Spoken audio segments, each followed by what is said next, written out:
नाशिक जिल्ह्यातल्या इगतपुरी तालुक्यात असलेल्या निसर्गरम्य भावली धरण परिसरात पर्यटकांवर झालेल्या धक्कादायक हल्ल्यामुळे संपूर्ण परिसरात खळबळ उडाली। पर्यटनासाठी आलेल्या एका कुटुंबावर काही समाजकंटकांनी जीवघेणा हल्ला करत कारची तोडफोड, बेदम मारहाण आणि लुटमार केल्याची गंभीर घटना समोर आली। या घटनेमुळे इगतपुरीतील पर्यटकांच्या सुरक्षिततेबाबत गंभीर प्रश्नचिन्ह निर्माण झालंय। मिळालेल्या माहितीनुसार संबंधित कुटुंब भावली धरण परिसरात पर्यटन करून परतत असताना काही स्थानिक तरुणांनी त्यांच्याशी वाद घालत दमदाटी केली। त्यानंतर आरोपींनी कारचा पाठलाग करून वाहनं अडवली। कारच्या काचा फोडून कुटुंबातील सदस्यांना बेदम मारहाण करण्यात आली। तसंच त्यांच्या गळ्यातील सोन्याची चेन आणि महागडा मोबाईल जबरदस्तीने हिसकावून आरोपी पसार झाले। या घटनेनंतर जखमी कुटुंबानं तातडीनं अंबड पोलीस ठाणे गाठून तक्रार दाखल केली आहे। पोलिसांनी गुन्हा नोंदवून आरोपींचा शोध सुरू केल्याची माहिती समोर आली आहे।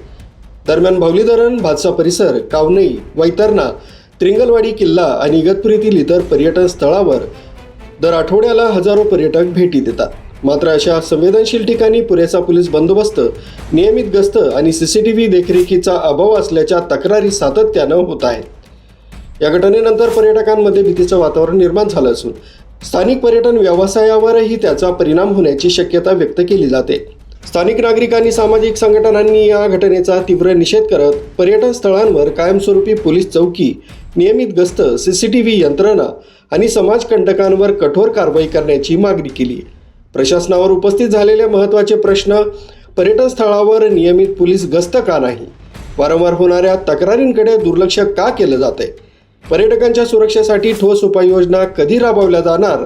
अशा घटनांना आळा घालण्यासाठी जिल्हा प्रशासन आणि पोलीस कोणती पावले उचलणार? भावली धरण परिसरातील ही घटना केवळ एका कुटुंबावरील हल्ला नसून इगतपुरीच्या पर्यटन प्रतिमेला धक्का देणारी। त्यामुळे या प्रकरणातील आरोपींना तातडीनं अटक करून कठोर कारवाई करण्यासोबतच पर्यटन स्थळांवरील सुरक्षा व्यवस्था अधिक सक्षम करणं ही काळाची गरज असल्याची भावना नागरिक व्यक्त करतायत। आम्ही इथे काल फिरायला आलो होतो। माझी धीर वगैरे त्यांची फॅमिली 8 जण त्यांच्या गाडीमध्ये आलो होतो। आम्ही आमचं इथं जेवण वगैरे केलं, पाण्यामध्ये खेळलो वगैरे आणि त्याच्यानंतर आम्ही निघालो होतो। तिथे 2 जणांनी माझं नाव घेतलं, छेडछाणी केली वगैरे। तर मी त्यांना थोडीशी बडबड केली की अरे तुम्ही काय करताय, काय चाललंय तुमचं वगैरे। तर मग माझे मिस्टर मागून येत होते, तर त्यांना काही लक्षात नाही आलं। पण माझे मिस्टर पण त्यांना बोलले, अरे दादा तुला काही कळतं का, बायकांची छेडछाड करतो, पब्लिक प्लेस आहे। तर त्यांनी शिव्यागाळ केली त्या दोघांनी वगैरे असं, म्हणजे असं थोडंसं माझ्या अंगावर धावून आले। पण मी थोडी मागे झाले।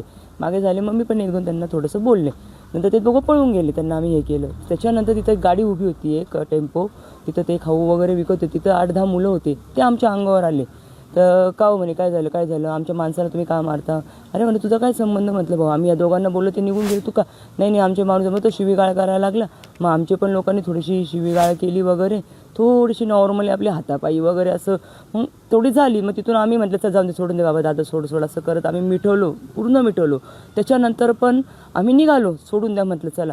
त्याच्यानंतर आम्ही पुढे आल्यानंतर त्यांनी व्हाईट बलेनोमध्ये पुढे येऊन आम्हाला क्रॉस करून आमच्या गाडीच्या काचा फोडायला जे चालू केलं तर पूर्ण 20 किलोमीटरपर्यंत आमच्या मागे आलेले, पूर्ण रॉड घेऊन पूर्ण मारलेले, आमची गाडी पूर्ण संपवलेली आहे। मुलं की अजून पण हे आमचे पूर्ण म्हणजे कोण त्रास दिलेला आहे काय। पण याच्यामध्ये एक चांगलं झालं, पोलिसांनी आम्हाला सगळ्यांनी खूप सहकार्य केलं। आम्ही मग अंबड पोलीस स्टेशन गाठलं, तिथं ते आम्हाला नार्वेकर साहेब त्यांनी आम्हाला सहकार्य केलं। आपल्या इथले इगतपुरीचे बळक साहेब आहे त्यांनी सहकार्य केलं आणि आपल्या त्या मॅडम SP विमल मॅडम त्यांनी पण खूप सहकार्य केलेले आहे। आणि पोलिसांच्या बाबतीत बेफिकर राहा, कोणीच एका शब्द काही बोलू नका, त्यांनी आम्हाला खूप सहकार्य केलेले। आज ते होते म्हणून आज आम्ही पंचनामाला आलेलो आहे, आता आज आमची याची डेअरिंग नव्हती। आज त्यांनी सपोर्ट केलेला आहे, कृपया करून त्यांना कोणी ब्लेम करू नका। आज त्यांच्या पायी आज आपण लोक आहे आणि त्या लोकांना ते पकडून आणणार आहे, मला एवढी पूर्ण गॅरंटी माझ्या सरकारवर, आपल्या ह्यांच्यावर। मुख्य संचालक रवींद्र जाधव, लोकराज्य न्यूज, नाशिक रोड।